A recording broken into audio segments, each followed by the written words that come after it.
Salawat yang kita ucapkan itu merupakan bentuk pujian untuk baginda Nabi Sallallahu Alaihi Wasallam. Dengan salawat itu semoga kita layak mendapatkan syafaat dari baginda Nabi Sallallahu Alaihi Wasallam di akhirat kelak. Karena tidak ada lagi yang bisa memberikan kita syafaat selain syafaat baginda Nabi.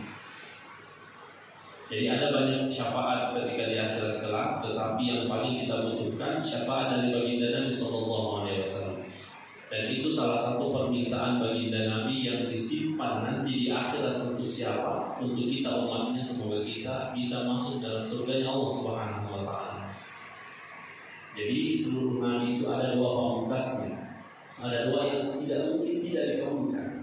Dan baginda Nabi Sallallahu Alaihi Wasallam menyimpan doa itu untuk menjadi syafaatnya untuk kita semua di akhirat. Teman-teman, jangan lupa tonton terus sampai selesai. Dadah. Bye bye. Wassalatu wassalamu ala Rasulillah sayyidil mursalin sayyidina wa habibina wa syafi'ina wa maulana Muhammad wa ala alihi wa ashabihi wa man tabi'ahum bi ihsan ila yaumiddin wa ba'd. Subhanaka la ilma lana illa ma 'allamtana innaka antal 'alimul hakim. Rabbi shrah li sadri wa yassir li amri wa hlul 'uqdatam min lisani yafqahu qawli. Sallallahu Alhamdulillah. Intinya kita senantiasa bersyukur memuji Allah Subhanahu Wa Taala atas segala nikmat yang telah Allah berikan kepada kita. Seluruh apa yang Allah telah tetapkan kepada kita wajib kita menanggapi dengan positif. Ketika Allah Subhanahu Wa Taala memberikan nikmat hidup bagi kita, berarti Allah Subhanahu Wa Taala bisa jadi Allah Subhanahu Wa Taala melihat amalan-amalan kebaikan kita itu belum cukup untuk bekal akhirat kita. Sedangkan saudara-saudara kita yang telah dipanggil menghadap Allah Subhanahu Wa Taala bisa jadi karena amal ibadahnya itu sudah cukup bekal akhiratnya. Sehingga kita yang masih diberikan nikmat hidup ini wajib menggunakan dengan sebaik mungkin agar bekal kita cukup nanti ketika Allah Subhanahu Wa Taala memanggil kita. Maka segala apa yang telah Allah tetapkan bagi kita, kita ucapkan alhamdulillah ala kulli halin wa fi kulli. Paling tidak dengan kata alhamdulillah, segala puji bagi Allah. Bukan hanya nikmat-nikmat yang baik menurut kita, tapi nikmat-nikmat yang bisa jadi itu belum atau tidak baik menurut kita, yang berupa ujian, cobaan ataupun musibah bagi kita. Setelah kita mengucapkan kalimat innalillah, semua ini adalah milik Allah, kita adalah milik Allah, kita juga memuji Allah alhamdulillah karena Allah telah menetapkan takdirnya kepada kita, sehingga kalimat alhamdulillah itu bisa menjadikan hati kita ridha, rela terhadap apa yang telah Allah tetapkan kepada kita. Ketika kita rela ridha menerima seluruh takdir Allah, maka itu salah satu bentuk kita bersyukur atas segala apa yang telah Allah tetapkan pada kita. Maka tidak ada satupun yang terjadi pada diri kita kecuali Allah telah tetapkan itu. Maka alhamdulillah segala puji hanya milik Allah Subhanahu Wa Taala atas segala takdir yang telah ditetapkan pada seluruh manusia termasuk kita. Salawat, salam dan keberkahan untuk baginda Nabi Sallallahu Alaihi Wasallam. Allahumma salli wa sallim wa barik ala sayyidina Muhammad wa ala ali sayyidina Muhammad. Salawat yang kita ucapkan itu merupakan bentuk pujian untuk baginda Nabi Sallallahu Alaihi Wasallam. Dengan salawat itu semoga kita layak mendapatkan syafaat dari baginda Nabi Sallallahu Alaihi Wasallam di akhirat kelak. Karena tidak ada lagi yang bisa memberikan kita syafaat selain syafaat baginda Nabi. Jadi ada banyak syafaat ketika di akhirat kelak, tetapi yang paling kita butuhkan syafaat dari baginda Nabi Sallallahu Alaihi Wasallam. Dan itu salah satu permintaan baginda Nabi yang disimpan nanti di akhirat untuk siapa? Untuk kita umatnya, semoga kita bisa masuk dalam surganya Allah Subhanahu Wa Taala. Jadi seluruh Nabi itu ada dua pamungkasnya, dan baginda Nabi Sallallahu Alaihi Wasallam menyimpan doa itu untuk menjadi syafaatnya untuk kita semua di akhirat kelak. Dalam riwayat Imam Al-Bukhari, suatu ketika baginda Nabi Sallallahu Alaihi Wasallam beliau sendiri mengatakan, aku berada baina antara Jibril dan Tuhan Allah Subhanahu Wa Taala. Kemudian Allah Subhanahu Wa Taala memasukkan hamba yang beriman ke dalam surga, para nabi ke dalam surga. Lantas baginda Nabi mengatakan, ya Allah, ay Rabb, dengan bahasa hadisnya ay Rabb, inna ibaduka abaduka fi atrafil ardh. Ya Allah, masih ada hambamu yang jauh di sana, yang dia fi atrafil ardh, dia di ujung bumi ini, mungkin tidak pernah dilihat orang lain beribadah, tapi dia ikhlas beribadah kepada ya Allah.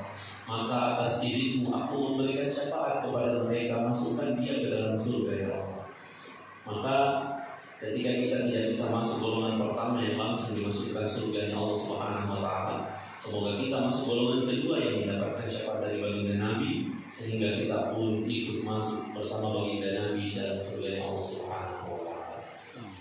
Ketika kita menjadi umat baginda Nabi Sallallahu Alaihi Wasallam, maka wajib kita mencontoh memuji baginda Nabi Sallallahu Alaihi Wasallam.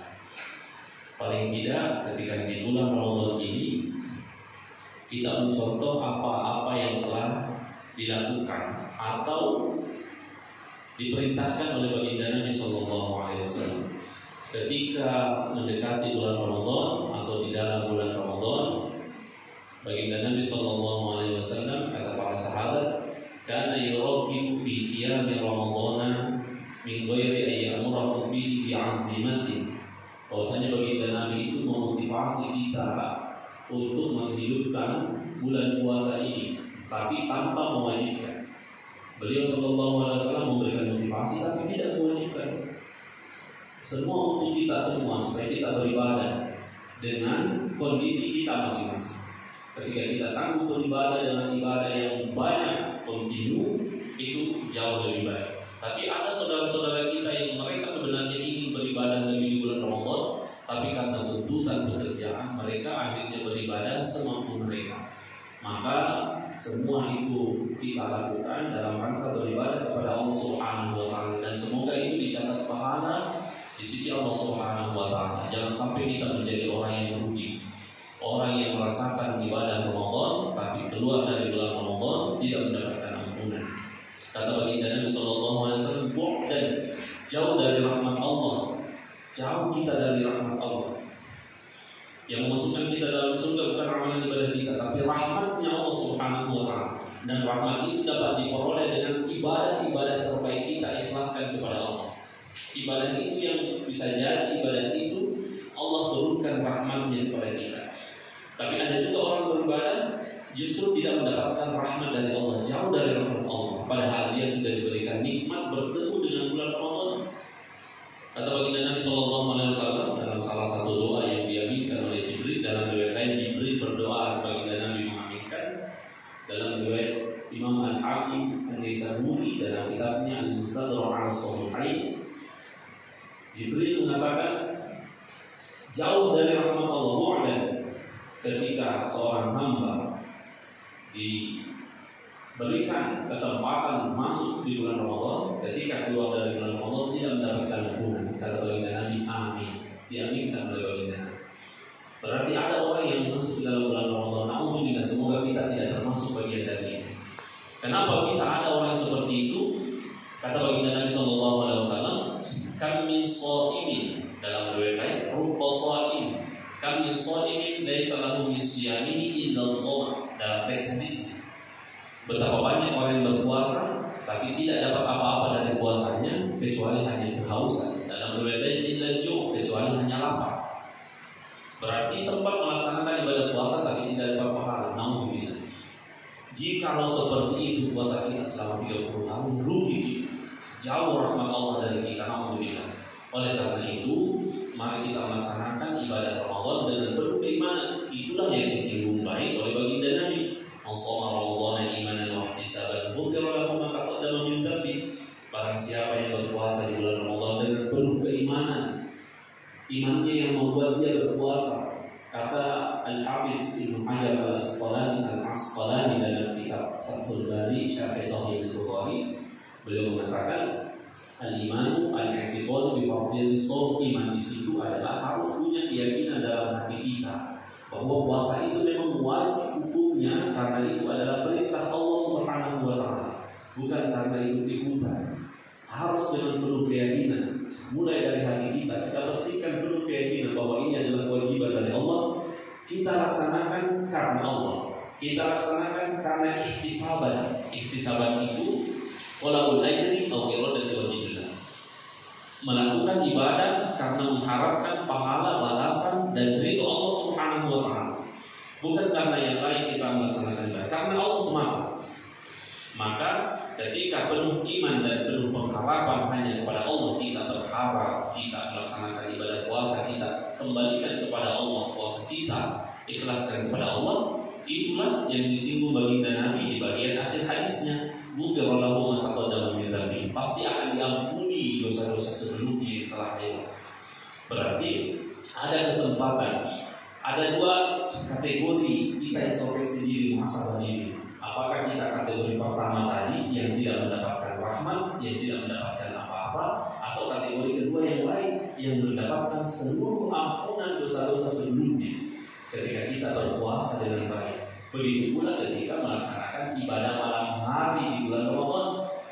Maka baginda Nabi tadi di awal hadis, yuraqu fi qiyam Ramadan, memotivasi kita menghidupkan malam bulan Ramadan, tapi tidak menentukan jumlahnya dan tidak mewajibkan. Itu sesuai dengan kondisi kita, sesuai dengan kondisi hati kita. Maka harus ada motivasi dalam hati kita, dalam diri kita untuk menghidupkan malam bulan Ramadan. Maka orang-orang yang seperti itu mengqoma Ramadana, barang siapa yang menghidupkan malam hari di bulan Ramadan dengan penuh keimanan dan penuh pengharapan dari Allah saja, bukan dari yang lain kita harap, bukan dari pujian dari manusia. Ingin dilihat sebagai ahli ibadah, ahli puasa, bukan itu yang kita harapkan, tapi harapan dari Allah saja. Itu yang akan diampuni seluruh dosa-dosa kita sebelumnya. Berarti ada potensi mendapatkan ampunan, tapi ada potensi juga tidak mendapatkan rahmat. Maka harus kita bermuhasabah diri, usahakan diri kita masuk pada kategori yang mendapatkan ampunan dari Allah Subhanahu wa taala. Itulah yang orang-orang yang keluar dari bulan Ramadan yang disebut sebagai la'allakum tattaqun, orang-orang yang bertakwa. Kenapa? Karena mendapatkan ampunan dari Allah Subhanahu wa taala. Dan persoalan inti dari pembahasan ini adalah persoalan niat kita, hati kita, ketulusan hati kita, kita ikhlaskan kepada Allah Subhanahu wa taala. Terkadang ketika kita di bulan Ramadan, terkadang ibadah kita meningkat, terkadang menurun. Maka kita minta bantuan. Minta bantuan kepada siapa? Tentu kepada Allah Subhanahu wa taala. Dengan bagaimana? Dengan berdoa.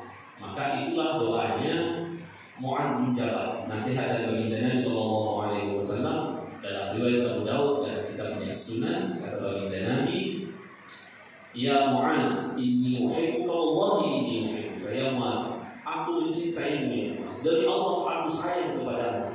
Dan aku wasiatkan, usika ya Mu'adz, aku wasiatkan satu doa kepadamu. Jangan sesekali tinggalkan doa ini ketika engkau telah melaksanakan sholat, terutama sholat fardu. Selalu ingat doa ini dan baca doa ini. Apa doanya? Yang tadi dibacakan. Allahumma a'inni ala dzikrika wa syukrika wa husni ibadatik. Hanya 3. Allahumma a'inni ala dzikrika. Ya Allah, bantu aku, tolonglah hamba ini ya Allah untuk selalu berzikir, mudah mengingatmu. Berzikir dalam mengingatmu dalam segala kondisi. Terkadang kita lupa pada momen-momen tertentu, kita lupa berzikir kepada Allah Subhanahu wa taala. Maka kita minta bantuan, ya Allah, bantu aku ini, diriku yang lemah ini untuk selalu mengingatmu pada setiap kondisi. Wa syukrika, bantu aku untuk mensyukuri segala apa yang Engkau telah tetapkan kepadaku. Segala nikmat yang Engkau berikan, bantu aku untuk selalu bersyukur kepadamu. Bukan hanya bersyukur yang baik-baik, tapi hal-hal yang tidak baik yang Engkau telah tetapkan kepadaku, bantu aku untuk bersyukur juga. Paling tidak kita mengucapkan kalimat alhamdulillah juga ketika Allah tetapkan satu cobaan kepada kita. Karena di situ caranya Allah, cara singkatnya Allah mengukurkan, menghapuskan dosa-dosa kita. Maka berterima kasih kita kepada Allah, alhamdulillah. Wa husni ibadati, ya Allah bantu aku untuk beribadah dengan cara yang terbaik, beribadah kepadamu. Konsisten hati ini selalu beribadah dengan cara-cara yang terbaik, dengan kondisi hati yang terbaik. Bantu aku ya Allah. Kenapa? Karena terkadang ada syaitan yang menggoda kita. Walaupun godaan syaitan itu lemah, disebutkan dalam Al-Quran, godaan syaitan itu lemah. Ini kayak syaitan ikat dhaifah.